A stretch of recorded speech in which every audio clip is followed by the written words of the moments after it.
Hey guys, welcome to Admit 3, where we discuss all things movies, media, and television. I'm Kurt. I'm Laura. And I'm Rob.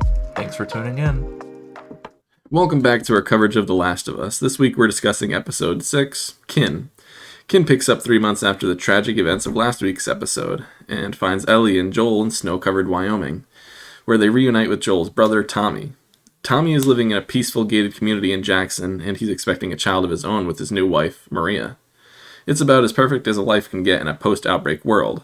So Joel, who has been suffering from nightmares, panic attacks, and potential heart issues, decides that Ellie would be better off sticking with Tommy and letting him accompany her to find the Fireflies. Ellie disagrees, however, and Joel ultimately decides to stick with her. They leave on horseback shortly after, and Joel finds himself opening up to Ellie more and more as they near their destination. Seeing them bond and discuss things from pre-outbreak life, such as contracting jobs and the rules of football, makes for one of the happier moments of The Last of Us. But that happiness is upended when the pair are attacked by a group of scavengers and Joel is stabbed in the gut. They narrowly escape their attackers, and the episode ends on a cliffhanger as Joel passes out from a loss of blood. Kurt, what did you think of that cliffhanger? I liked it. I feel like Joel's okay. But you mean he's not dead? I don't think he's dead. But yeah, it definitely works as a cliffhanger. I'm excited to see what happens. Like I said, I think he's fine. Yeah. But how he is going to be fine, I'm curious to see. The episode as a whole, I actually really enjoyed. And I know I said this last week, but I think this might be my favorite episode of the series so far. What did you think? To be honest, I mean, I don't want to sound like a Debbie Downer, but I feel like this episode was a little bit like boring compared to some of the other episodes we've had. I mean, the scenery was, beautiful, obviously. But I just feel like not much happened. Yeah, they had that scene where, like, the dog was sniffing Ellie, and they had, like, a little tension there. Mm-hmm. But other than that, most of the episode is just, like, them finding this community with his brother, Joel's brother, Tommy, getting to know everybody, and then the only real, like, action that happens is at the end, where Joel gets stabbed in the gut. So, I mean, in terms of, the stuff actually happening, I guess we're really left, desiring more. At least me, I felt like I wanted more, but... Yeah, I see where you're coming from for sure. It was definitely a quieter, more character-driven episode. The scene with the dog that you mentioned was very tense, I thought. And also that little action scene at the end when Joel gets stabbed is pretty good. But I really just enjoyed... I loved seeing Joel reunite with Tommy. I thought that was great. But most of all, I enjoyed Joel's vulnerability throughout the episode. I think this is probably Pedro Pascal's best performance in the series so far. Mm-hmm. He's allowing his fear and all of his sadness that he's been holding on to come through. And it's fun, not fun, but I don't know why I said that. It's not fun. It's fun to watch him break.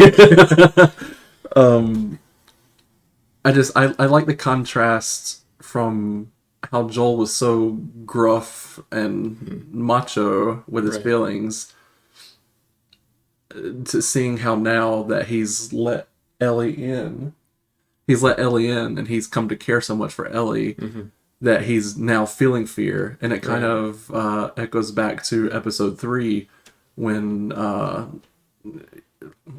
what were their names? Do you remember? Nick Offerman and the other man.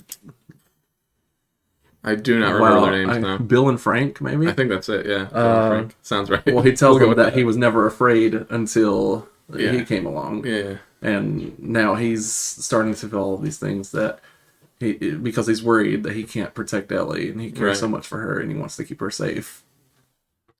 Yeah, I feel like one thing I can say about Joel in this episode is that he always manages to say the worst thing at the worst time. Absolutely. Like when his brother is saying that he doesn't want to take Ellie, and Joel is really like giving it to him, and his brother finally comes out and says, I'm going to be a dad. Yeah. And Joel kind of just like sits back and is listening, and Tommy says, I think I'm going to be a good dad. And there's a short pause, and Joel says, "I guess we'll see." It's just like the worst possible thing you could say. And then later when he's talking to Ellie, because Ellie had figured out when Maria was cutting her hair that Joel had a daughter who had passed away. So later on that evening when Ellie was talking to Joel, they had a conversation, and Ellie was getting kind of upset because, you know, everybody has either died in her life or left her, and she doesn't want Joel to leave her as well. And she says that, you know, I'm not your daughter or whatever. And then Joel, instead of, you know, trying to de-escalate the situation, he just goes, "You're right. You're not my daughter. You're right. You're not my daughter." He just, I mean, I get it because his character has been so, like, closed off. He doesn't want to let people in. He doesn't want to get hurt. But he's just so good at saying the worst possible thing. If there's one thing a man is going to do, it's say the wrong thing at the wrong time. Yeah. I'm not sure what their names are, which I guess is a theme in this episode of the podcast.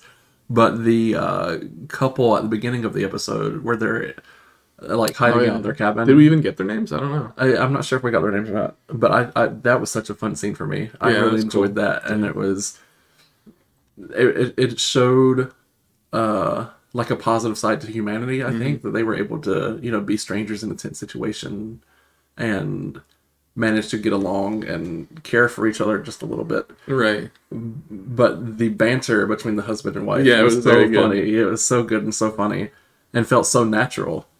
Yeah, it did. It felt very authentic and genuine. The scene later on when Tommy and Joel are kind of making up after their argument they had earlier, when Pedro Pascal, Joel, is like breaking down, and you could see like his tears are watering, or his eyes are watering up with tears, and it's just like, it was such like a powerful scene. He did such a good job portraying emotion there. And yeah, I really liked that scene. And of course at the next day, you know, Ellie thinks that Tommy is going to take her, but then Joel's there anyway. Obviously we all knew that was going to happen. We knew it's the show is about Joel and Ellie. They're not going to split them up, obviously. So we saw that coming, but I thought that specific scene was kind of funny when Tommy and Ellie are walking to the stable to get a horse, and Joel's already there. They're like, "What are you doing here?" It's like, "Stealing a horse." And Tommy's like, "I would have just given you one." Right. Oh, that was very funny. And then the end where they go to what is some like biomedical facility or something like that, where the fireflies are supposed to be. And I think you even said it during the scene. You were like, "I don't think this is going to go the way they expect." And they show up and nobody's there, and there's a bunch of fucking monkeys running around for some reason. I guess they said they escaped from Jumanji or something. Jumanji. Yeah, it just seems like they can't really catch a break. And then obviously, you know, they see the I guess scavengers, looters, raiders, whatever you want to call them, and they try to sneak out the back, get to the horse. Joel fights off a guy. I'm pretty sure he broke his neck. Yeah, broke his neck. He had him in a chokehold. He killed a man. He killed a man, and then, you know, didn't realize it at the time, but then when Ellie's looking at him, you can see that he got stuck with... It didn't look like a knife to me, so I'm not sure what it was. Yeah, it looked... like a piece of wood or something. Yeah, it almost like the handle of like a baseball bat or something. Yeah, you know what? That might be exactly what it was. It could be. Either way, it's not looking very good for Joel. Like I said, I'm sure he's going to be fine. Yeah. But maybe Ellie's gonna patch him up or something. Those guys that were the scavengers or whatever you want to call them, they didn't seem very well armed to be roaming around in like the middle of the city. I mean, if you had a baseball bat or whatever, none of them had guns because Ellie turned around on the horse and was shooting at them, and they just all they kind hit of the deck. Went their own way. So it's very interesting. I don't know why you'd be roaming around the city in a post-apocalyptic wasteland without anything to defend yourself, really. But So what did you think of the episode, Laura? We probably should have mentioned earlier on that Laura is still on vacation. She wasn't able to make it for this episode, but she should be back next week for Cocaine Bear. Oh, yeah. Which Kurt is very excited for. I am more excited for Cocaine Bear than I've ever been for anything in my entire life. I think he has enough excitement for all three of us. Watch you guys end up loving the movie more than I do, somehow. Anything's possible. Speaking of movies, I have a question for you. Okay. In the episode, while they're at the Jackson commune, there's like a theater room, Yeah. and the kids are being shown the movie The Goodbye Girl. And I was wondering if you had access to only one movie throughout an apocalyptic event, which movie would you choose? Oh wow. Hot Fuzz. Hot Fuzz. Wow, that's fast. Yeah. I mean, I could literally watch Hot Fuzz every day for the rest of my life, and I don't think I'd ever get sick of it. It's just such a good movie. Yeah, Hot Fuzz is really great. It's really funny, and it's kind of my choice is Tremors. Yeah. Which is one of my favorite movies. Right. And I'm a horror guy. It's got some horror in there. It's got a lot of humor in there. A lot of funny stuff happens throughout the movie. And I kind of think Hot Fuzz is similar, where it's like it's an action movie, but there's also little bits of different genres in there that work. So you kind of get a little bit of everything. Yeah. It's got the replay factor. Yeah, we can't say for sure what Laura would have picked for her go-to apocalypse Twilight. movie. She said she wouldn't even be there for the apocalypse anyway. So. That's true. But if they have Twilight in the apocalypse. Twilight, oh god. Though I guess if the apocalypse started in 2003, Hot Fuzz and Twilight, both wouldn't exist. That's true. I'd be safe for that 1990s movie. Then again, if this happened in 2003, I'd be like 9 years old, so. Yeah, well, I guess you'd probably be dead too. But going back to the show, The Last of Us, you said that this is probably your favorite episode so far. And so what about it makes it your favorite episode? I really love character-driven stuff. And while it doesn't have the kind of action that I loved in the last episode, where I say I love that episode because of the balance between the character-driven stuff and the action, I just thought that this one expanded the characters' relationship enough that it resonated with me, and I felt like the characters were growing on me too. Yeah. Like I feel like I know them more in this episode than I've known them the entire series. And I also just really loved the vulnerability from every character in this episode. Joel, feeling like he can't do it anymore. He can't take care of her. Ellie's vulnerability with saying everybody she's ever cared about is either dead or gone, and Right. Joel's the only person she's ever been able to rely on. And even the complications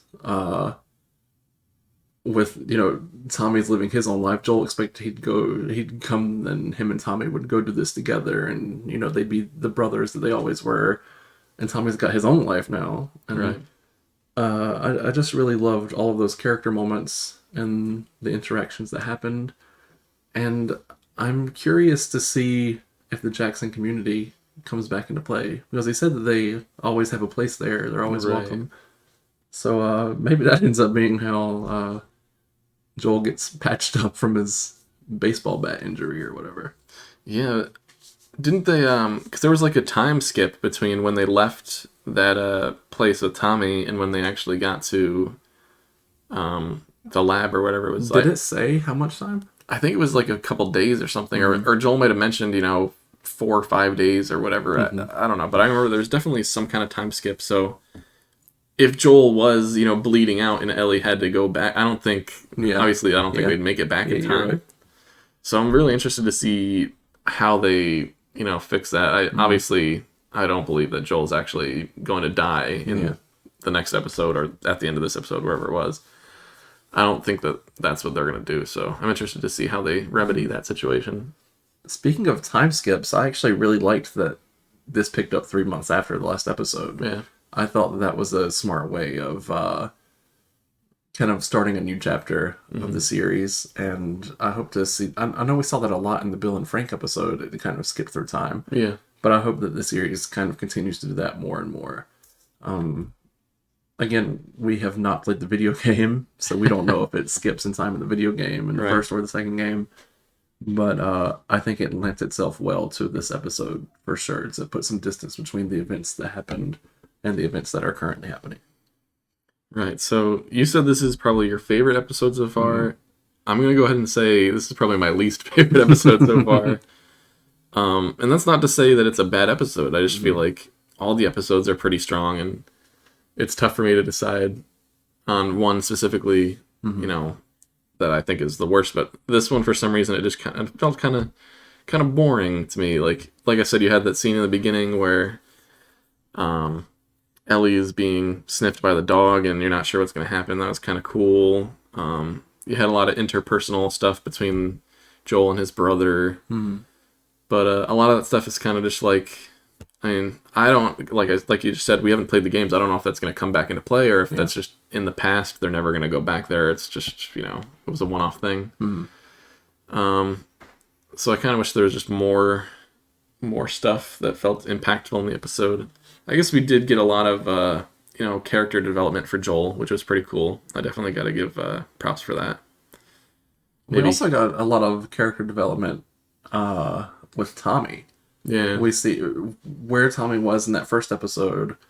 He kind of seemed like the screw-up brother. And now he sort of is in a leadership role in this community. And he's making responsible decisions. And so he's kind of a completely different guy than last time we saw him.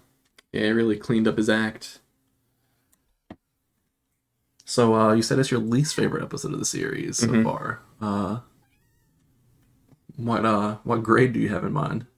What grade? Out of 5, I think I'd give this one a 3.5.